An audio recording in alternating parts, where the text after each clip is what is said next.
and forth on this all the time. That's like the I crux. wake up some days That's and the like, crux. fuck it, let's just have a revolution. Let's go full France and just overthrow the government. Like, because some days it does feel hopeless, but at the I don't think it is worth. I don't think anybody's.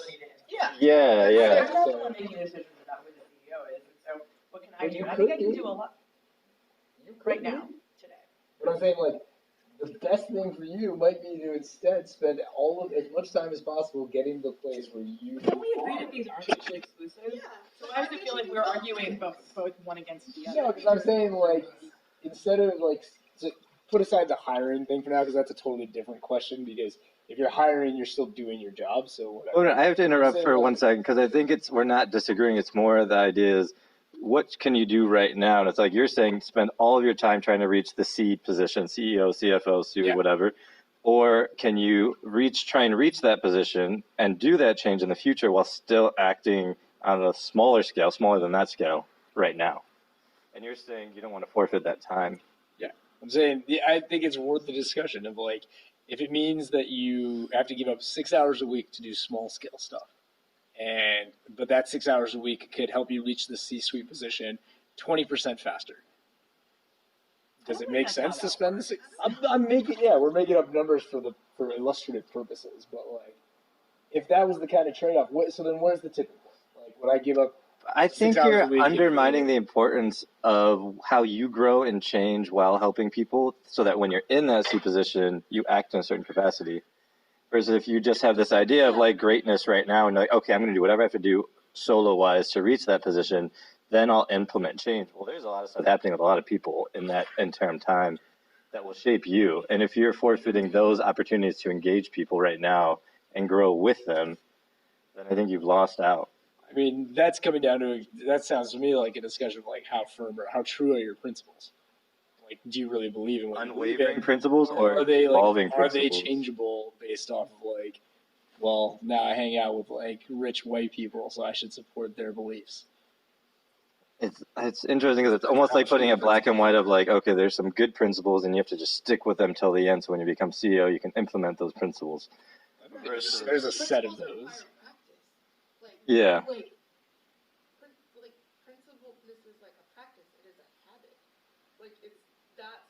Lives up here. It's this thing that you actively practice every day. Which he's not disagreeing with. Yeah.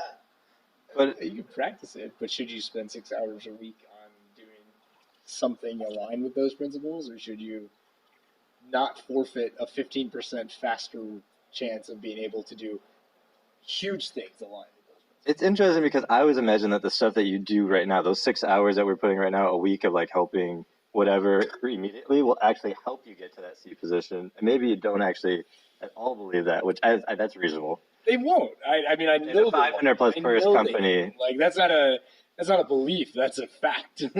But then it's your value system. Like, okay, then I want to then just I'm headed to reach that C position, and I will try and implement. If I reach that, you may or may not. Who knows?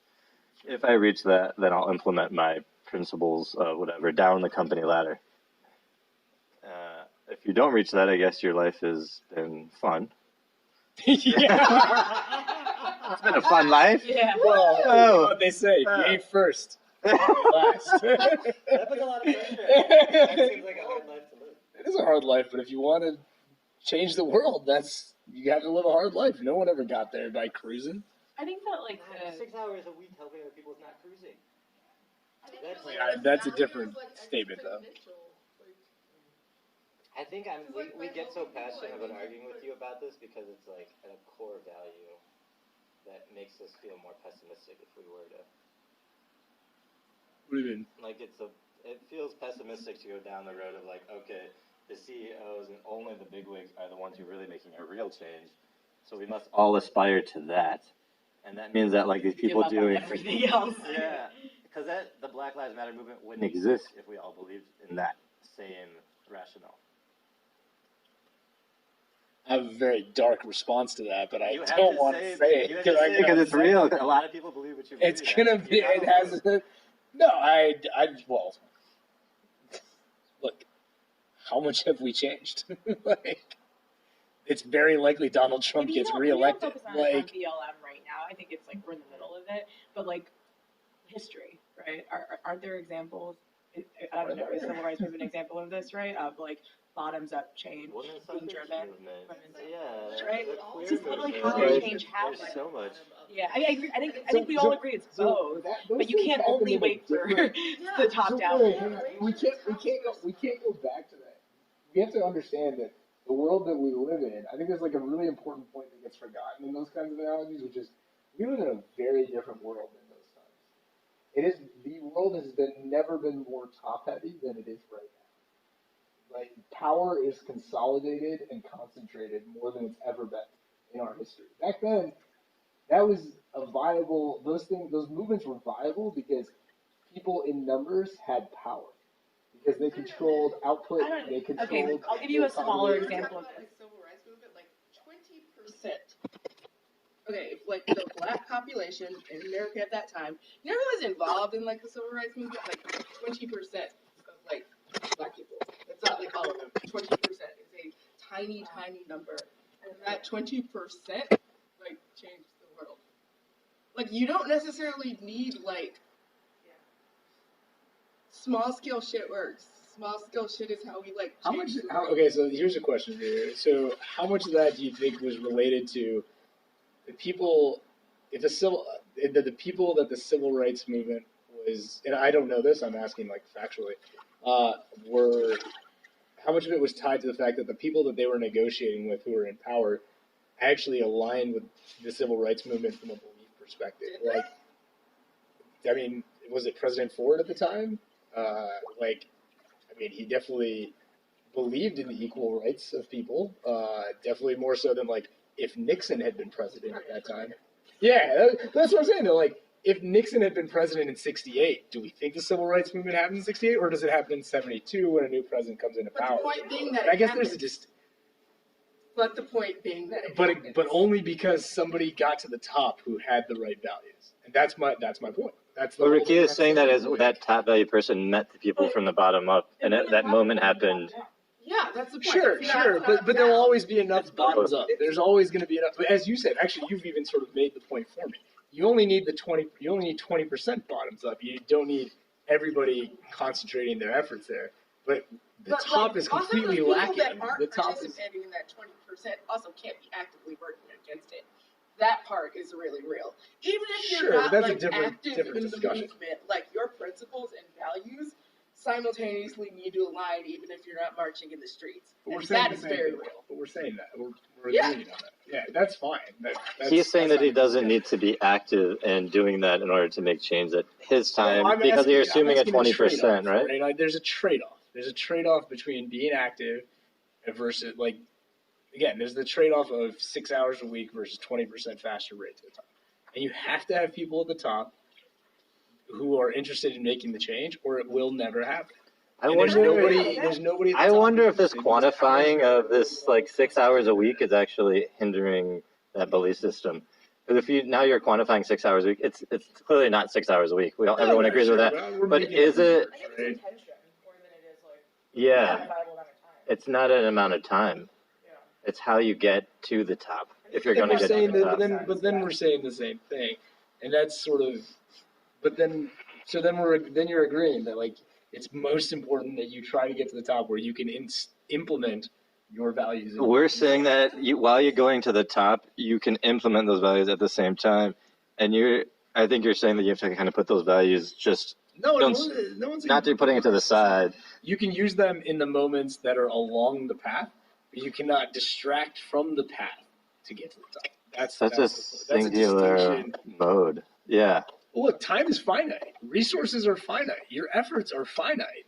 You don't have infinite time to be able to do both paths at the same time. It's funny because I really truly believe everything is so interconnected, like inherently so wildly interconnected, that it's impossible to not always be doing that. Not like you're saying you find a moment. In those moments you act where you need to this, say you're going towards CEO position in a big company. Not everyone, a lot of people are not doing that. But in this perspective, yes. So you are in those, I don't know what kind of moment in your company, like, I can hire an entire team of something. An incrementally additional bit of power, you should implement your values. Yeah, okay. So, but then. You should be focused on accruing more and greater scope to be able to implement those values. But I just don't think that scope gain is exclusive to the work that you're doing to help those groups. Like all of a sudden, if you spend an hour that every week to go to a networking event or to hang out with student groups, all of a sudden those people are then hired into your company later on because you meet people with your people who then have resources to you. Like it's all part of just like this life that you live in a certain value system, both socially and professionally. And if you spent that hour instead going to dinner with a member of the board of directors, and you in fact get on their It's radar, not either or again, though. You do them both. Time is finite. You can't say you are making those choices every week, but you're not saying that like it's not like that same dinner happens at the same time every week. The point is, you are faced with choices because time is finite. So You have to choose how to spend your time. What are you talking about? Like Yeah. at lunch, when you have this very powerful person's ear, what are you saying to them? You're saying what you need to get power. that's the discussion. Yeah, sure, you can talk about social justice issues all you want. Is that going to necessarily make you their choice for when they have to nominate the next CEO? I don't know. That depends on that person, the situation. There's a lot of variables. Certainly, it depends on the company. I'm just saying, I think you could easily make a statement that for the majority of companies, that won't be the top discussion topic that gets you into the CEOs. It might not actually come up in that discussion at all. And most likely it won't. Yeah. But it's interesting to hear you say that, like, you don't want to spend that hour a week because, or you don't want to go to that, let's say go to that dinner or, like, participate in some movement on the way because you need to focus on becoming CEO. So, like, the hard question right now is, like, would you not go to a Black Lives Matter, this is, like, very timely, like, rally so that you could focus on a spreadsheet or a relationship and a phone call with a bigwig in your company? Who knows, right? That's what everyone. But that's the crux of the discussion is that you have a finite amount of resources. You have a finite amount of time, and where are you most likely to have the biggest impact? And that's got to be for a person themselves to assess. Like, if you are not likely to ever be in a position of like reasonable to significant power, then maybe it's not worth it and you shouldn't chase that dragon. But like, if you have that opportunity and there is that possibility, maybe that is the better way for you to proceed. And I'm just saying it's not, I think the point of the discussion is it's not so easy as to just say like, dismiss that out of hand. I think I've had firsthand experience with this exact issue because living in Brooklyn and trying to work your way through a company and, do your job and do it well, you're literally participating in rallies on the weekend and sometimes, after the workday is done, but then you position yourself and like you still do your work. It's just like it's a navigating of both. But also it's like our rallies. That's a trade-off. Like you can say that you're. No. You can say that, right. Whatever. But we're talking about a time unit, however you spend that time. Sure. Right? Because you are making a trade-off. Even when you say that you're doing one versus the other, it might not feel like a trade-off, and maybe you're making a different trade-off because it's time you wouldn't spend working otherwise. But time is finite.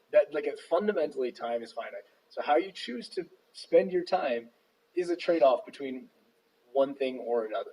There's no magical time that you have that you're never picking between two things. I think we're hearing you say because time is finite, therefore just spend all of your time trying to get to the top so you can make those principal changes.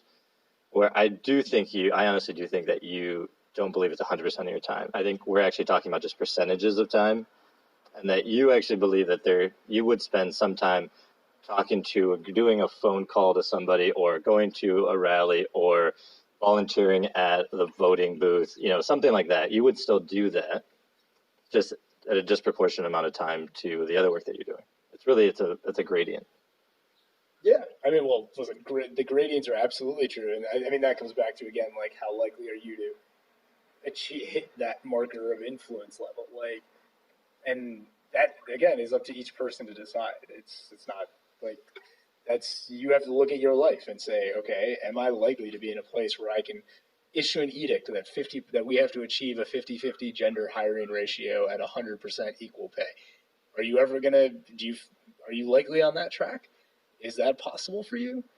Then you probably should focus on that. Or if it's not, then get as much done as you can with what you can, resources and access that you have. Yeah, that's an interesting personal question. I don't feel like we actually disagree that much. It's really just like how much do you focus on that position? How much do you focus on building that in? Dheerja, what are you thinking? Because Dheerja spends the most time with Nick and understands him, we'll say arguably the best. Out of anyone. So I feel like you know this argument. You've heard it before. She's shaking her head and like, yes, so many. About this. Yeah. Do you think you actually disagree with him, or is really an amount of like how much you're doing? I think that Nick tries to argue this on a few different levels, and it's unclear what he actually believes. Because like there's like a binary. What is it true about my belief though? Really, you should have a philosophical. Yeah, but there's like a binary, right? Of like. There's a false Like, binary in my screw opinion. it. Yeah. And all you got to do is focus on getting to the top and address the system, and Yeah. bottoms up is useless. And I have heard traces of that. I you know. just said that that's not the case. Right. But that was the first type of the conversation that we had. Yeah. And then, yeah, I don't know. I think I personally find a lot of. Are you okay? There was the beat. Yeah, Oh. there was a bug. I don't know. I find a lot of value in making a difference every step of the way and actively doing it. And if you want to make the argument that if I had taken away all of that time and focused on getting to the top faster, would that have been more valuable? And I'm like really skeptical of that argument, you know. And then I also think that you run the risk of just like deferring responsibility until you get to some top of some ladder. And like, what is that top? Like, is it CEO? Is it Who are you gonna be? Are you gonna be that that's same the question. person? I feel like you are Yeah. unpracticed in those principles. Yeah, Can and you like just enacting I them. felt this like relatively recently because like when I was right out of college, like I was like a lowly entry level engineer and like didn't feel like I could do anything about the way I felt as a woman in the workplace. And then I became a manager and I still felt like I had to get to a higher position You to always enact feel like you change. do. And then I hit a point in my career where I was like, what the fuck am I doing? Like, I still have some form of influence, even if I'm not the CEO of this company or Yeah, the yeah. VP of this company. And so what can I be doing? Maybe that's more self-fulfilling because I feel like I'm proud of like the small things that I've been able to do, even if I haven't been able to enact like company-wide spread change. And I think that makes a difference. Can we give some like I just don't know groundedness what to the top this? is. Like, is it CEO and then is it CEO of a bigger company and then a bigger company? like it's just. Yes, more, always more. But I just think that like if at any point you have some form of power and influence, no matter how big or small it is, like you should be leveraging that. 100%. So then. When I But I get think What are we no, gonna but I do? think the crux of what she's saying is that she's shaped by those experiences on the way up to the top that will inform her. While I think what you're saying is that you don't necessarily need those experiences on the way because you have a solid principle system that you'll carry the entire time. Here's a very, that's the difference. Here's a very tangible example, right? When I got promoted to a director role and I was in charge of hiring for most of our organization, I told our head of recruiting that that I wanted 50% 50-50 gender balance in all of our hires for the next year. But I didn't have to do anything else after that. And I got to focus on continuing to like accrue more power. It's like you can live your values without having to do more of that. But I also know that if I spent 17 hours doing other things besides getting to that director position, I wouldn't have ever been able to do that. And that made a much bigger difference at our company than me going off and doing one-off things here and there. But what are, I think you had an earlier point about like, what are the I see things what that you are mean. one-off? Yeah, exactly. I don't know what these like other Sure, things are. I feel like But am I literally able to give 10 people jobs that didn't have them before and set a culture of 50-50 yeah, we hiring? agree on that. But when That's we hugely say different than, as like- opposed to doing one-off things, I don't know what are examples of those one-off things. I don't know. Like Go you, away. it actually kind of sounds like we all agree that.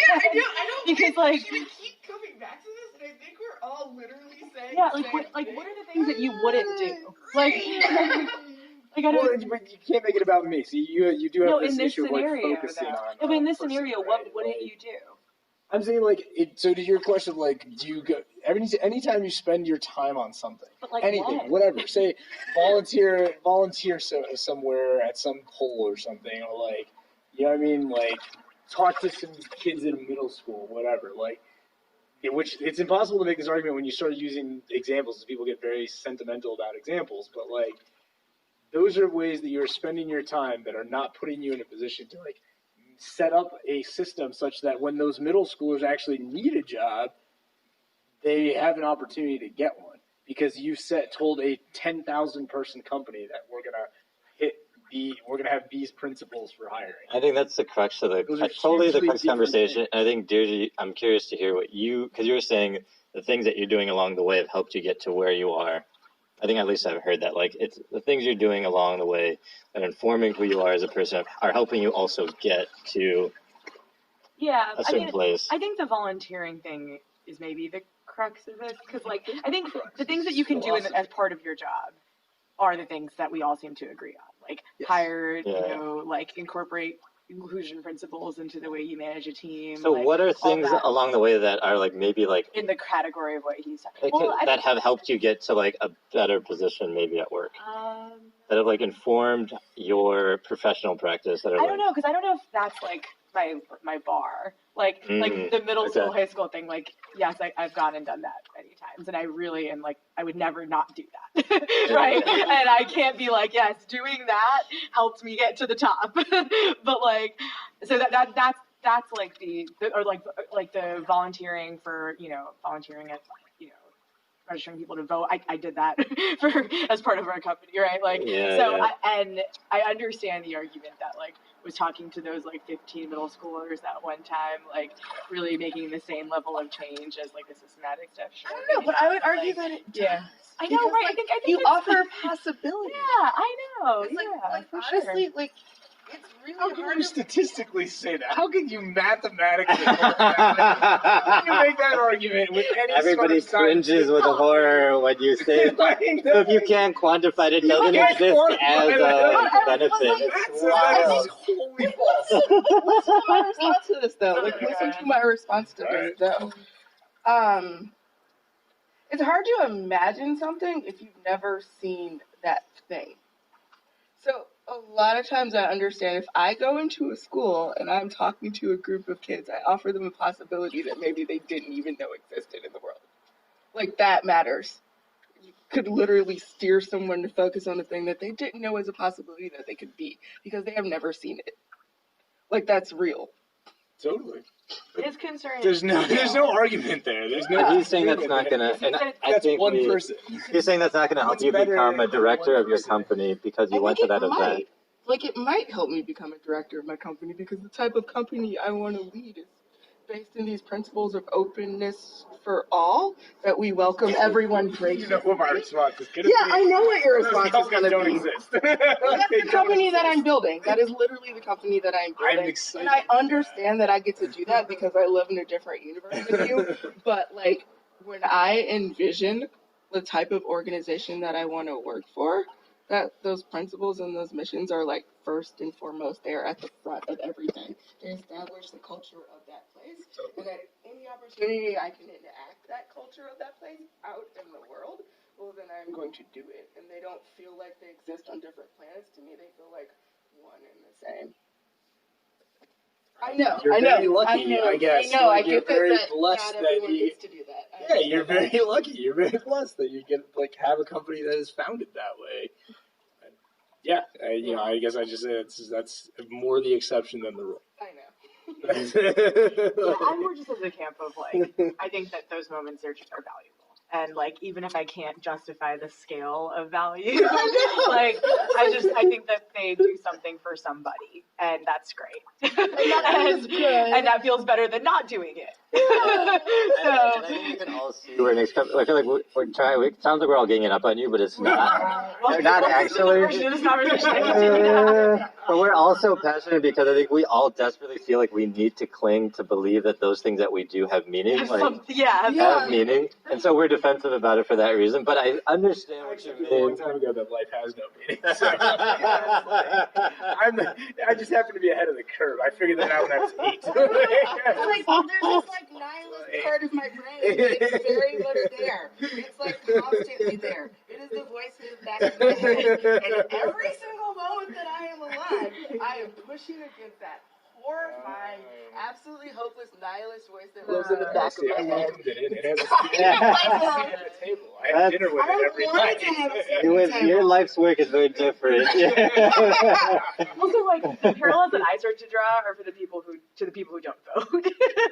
Like my vote doesn't count, right? Like and there's like so many versions of that argument in many different areas. Oh, 100%. Right? Like, that's why Red Voice only has one seat at the table. There's other seats at the table because, like, I do vote. I want us to volunteer at a poll station and things like that. Part of that is also because I realize I'm never going to change the world, so like I might as well. I'm never going to be the top-down person because I'm never going to get there. So like I might as well do what I can now and try to set up the next generation of me's to have a better shot at it. This is all very confusing. Because you don't actually know. He's like, but then I'm going to volunteer at the book. You're like, wait, what? We just talked about this. As in the conversation, you conflate the philosophical discussion with me, the person, and I separate. Do you believe in that philosophy? In which philosophy? For you. I think the philosophy that I've discussed, the philosophical discussion that we've had, I think is a true debate. But as I've mentioned, like it's rooted in that part of you have to understand where you are and make that assessment for yourself. I've judged myself. I know where I am. I know where I'm not going, and so I understand where I sit. That still means I have the philosophy. Arguing semantics. I don't know. What is happening? No. I think his actual argument is not semantics. His argument is actually, I'm a little bit sad because I think it's the not imagination, but like possibilities. Like you don't believe in the endless possibilities that are available to us at every moment. So like you've decided that you're not going to reach a certain moment or like some things just can't happen in my lifetime. Yeah. And so you've positioned yourself to achieve what you think can happen. But I think that's limiting your... Scarcity mindset. It's a scarcity mindset. It's an abundance mindset that we're all shooting for. It's not abundance thing here. Yeah. I'm going to set up the next generation. It won't be mine, but it'll be the next one. I've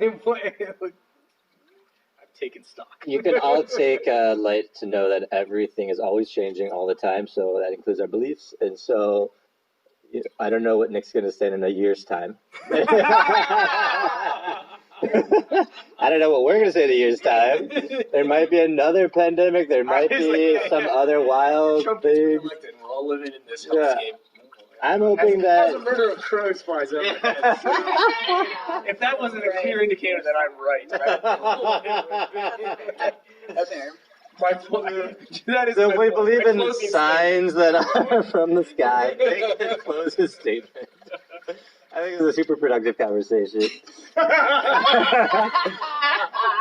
Because we actually got to the source of the issue.